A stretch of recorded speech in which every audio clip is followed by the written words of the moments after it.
what's your holiday money story and is it driving you nuts? I am Brenda Florida, life coach and lifestyle advisor, and there is no time like the holidays to make us crazy about money.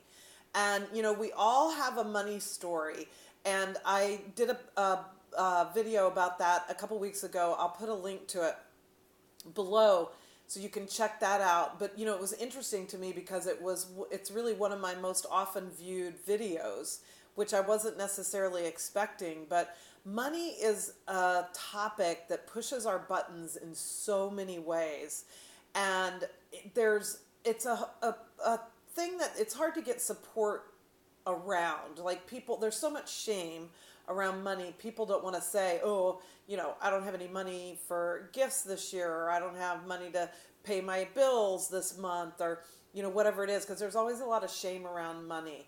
So I just wanted to take a minute today and talk about it under the umbrella sort of the holidays, and how that can stir us up into high anxiety around money, and that whole thought that I don't have enough money, whatever, to buy the gifts that I want to get, or to do the decorating I want to do, or be as extravagant as I feel like my family or the neighbors want me to be, or it could be paying your bills. I mean, I've had some very lean holidays in my days over the years, and it's just all the more painful, I think, at the holiday season. It's like everybody's shining a light on how much money you spend and how much money you have.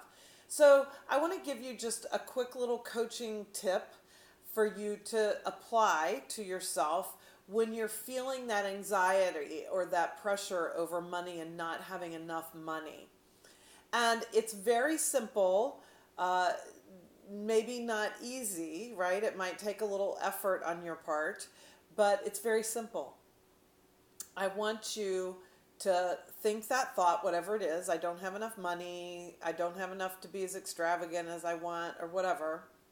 And I want you to then take a few minutes, so you're going to plan for this, and get yourself in a really quiet state. It would be great if you went to my website, if you don't already have it, and download or sign up for the guided meditation, and then you'll get the email with the download in it for that guided meditation, because that will take, it's not specifically about money, but it's designed to take you to this very sort of peaceful, centered place where you can get your own hit of divine wisdom, because we all have that wisdom inside of us, and typically we're just moving too fast, or our brain is going too frantically for us to really hear it or pay attention to it. So that guided meditation would be a great way for you to access this. But whether you do that or you just take a few minutes to stop and get quiet and just think about that thought that you don't have enough somehow. It's not enough money. It's not going to be good enough. And I want you just to turn it around completely to its opposite. So it's real simple. Just turn it to, I have enough money to be as extravagant as I need to be. I have enough money to get through the holidays. Whatever your thought is, just turn it to the exact opposite, even though it may seem ridiculous to you. And then I want you to stop and think about how that might really be true, or how it could be at least as true as your idea that you don't have enough. And write down 3 things that would make it at least as true, the total opposite to be at least as true. And here's how this works. Like, I'll take you back to a very specific holiday, a Christmas for us. My kids were all little.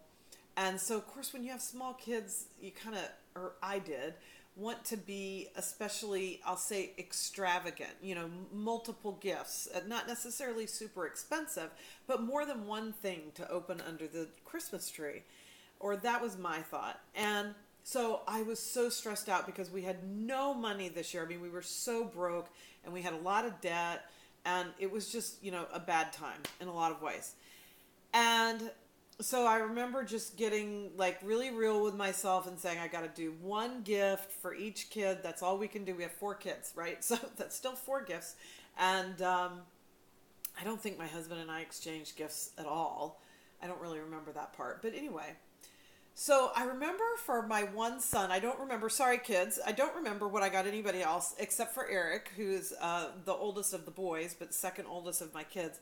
And I found a little wooden toolbox, just those little like child size toolboxes, and it was wood with wood handled, hammer and screwdriver or whatever. Not extravagant at all. It was not expensive. It might have been $10 or something. And got that for him. And I really struggled. Like, I figured he would like it, and it would have been a fun gift if it was one of 4 or 5 gifts to me. But that by itself just didn't feel like enough, right? It wasn't enough, not enough. And yet, Christmas morning, everyone was thrilled with their gift that they got. And it was funny because years later, I don't remember why we were talking, maybe we were just talking about favorite Christmas presents or something like that. And Eric brought up this toolbox as being in his memory, one of his favorite Christmas gifts ever.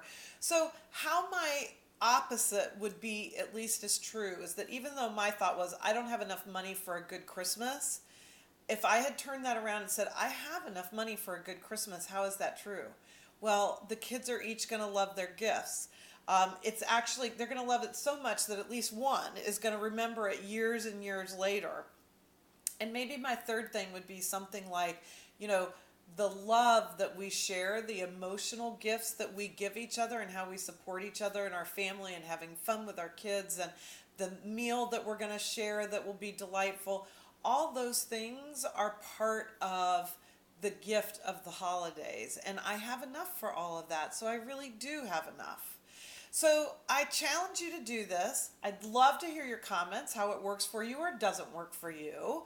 And tell me, how you're feeling this holiday season around money. Because living lavishly doesn't mean living extravagantly, right? It means whatever is lavish to us, whatever is within our means. And the most lavish thing of all is to take something that's stressful and turn it into something delightful, just like that little toolbox was for Eric. So thanks for joining me. I'm Brenda, Florida, and let's live lavishly this holiday season.